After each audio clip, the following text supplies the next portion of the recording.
Siva 1 minute. என்ன? என் marriage invitation. நீ என் கல்யாணத்துக்கு வரணும்.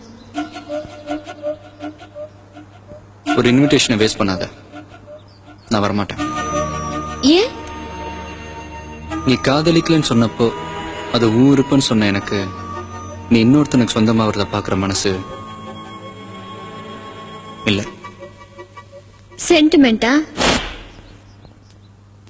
நீ ரொம்ப புத்திசாலி சிவா. நான் உன்னை காதலிக்கலன்னு தெரிஞ்ச உடனே என் மேல இருக்கிற கோவத்துல ஒரு பொண்ணை கிண்டல் பண்ணாலும் ஒருத்தனை அடிச்ச. கல்யாணத்துக்கு கூப்பிட்டா மனசு இல்லைங்கிற. என்ன இம்ப்ரெஸ் பண்றதுக்காக மேஜர் அங்கிள சந்தோஷப்படுத்த பொக்கே தர. அப்புறம் இதெல்லாம் என்ன உன்னை அட்ராக்ட் பண்றதுக்காக செய்யறேங்கறியா? பின்ன இல்லையா?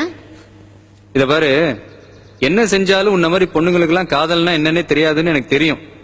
4 பேர் அடிச்சாதான் லவ் கிடைக்கும்னா Mike Tyson, Bruce Lee, Jackie Chan இவங்களை தவிர வேற யாருக்கும் கல்யாணமே நடந்திருக்காது. இந்த வயசானவங்களுக்கு பூ தர்றது, கண்ணு தெரியாதவங்களுக்கு ரோட்டை கிராஸ் பண்ண ஹெல்ப் பண்றது, இதனால பொண்ணுங்க ஐ லவ் யூன்னு சொல்லுவாங்கன்னா சோசியல் சர்வீஸ் பண்றவங்களுக்கும் பூ கடைக்காரனையும் தவிர வேற யாருக்கும் பொண்டாட்டியே இருக்க மாட்டாங்க. தயவு செஞ்சு ஆம்பளைங்களை பத்தி நம்ம எண்ணத்தை மாத்திக்க. ஒரு தடவை ஒருத்தர் நினைச்சிட்டா கடைசி வரைக்கும் அவனால தான் மனசை மாத்திக்க முடியாது. காதலுக்காக வாழறவனும் காதலுக்காக சாவறவனும் ஆம்பளை தான்.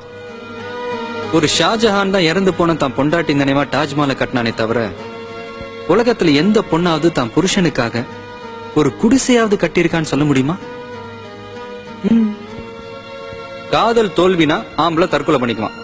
ஆனா நீங்க அப்படி ஒரு விஷயமே நடக்காத மாதிரி எல்லாத்தையும் மறந்துட்டு வேற எவனையா கல்யாணம் பண்ணி குழந்தைய பெற்று போனா போதுன்னு அதுக்கு காதலன் பேர் வைப்பீங்க.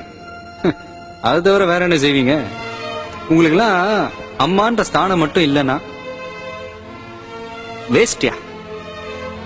எது உண்மை எது பொய்ன்னு தெரிஞ்சுக்க முடியாம 50 காசுக்கு சுண்டல் வாங்கி கொடுத்து 5 ரூபாய்க்கு கோன் ஐஸ்கிரீம் வாங்கி கொடுத்து அம்மாவா ஆக்கிட்டு போற அயோக்கிய பசங்களை நம்புவீங்க. சின்சியரா லவ் பண்ணா அவ்வளவுதான் அம்போன்னு விட்டு போயிடுவீங்க. கேட்டா கல்யாணத்துக்கு முன்னாடி காதலிக்க மாட்டேன், கல்யாணத்துக்கு அப்புறம் தான் காதலிப்பேன்னு லவ்வுக்கு ஒரு புது விளக்கம் வேற சொல்றேன். காதல் படிக்கிறதுன்னு சொன்னா கல்யாணம் பரீட்சை எழுதுற மாதிரி. உனக்கு படிக்கிறதுலயும் நம்பிக்கை இல்லாதப்போ பரீட்சை எப்படி எழுதுற? வரப்போறவனை ஏமாத்தாம கடைசி வரைக்கும் குடும்பம் நடத்துவானான்னு நல்லா யோசிச்சு முடிவெடு. இல்லைன்னா எதிர்காலத்துல நீ அழறதுக்கு கண்ணீர் இருக்கும், ஆனா அதை துடைக்க கை இருக்காது.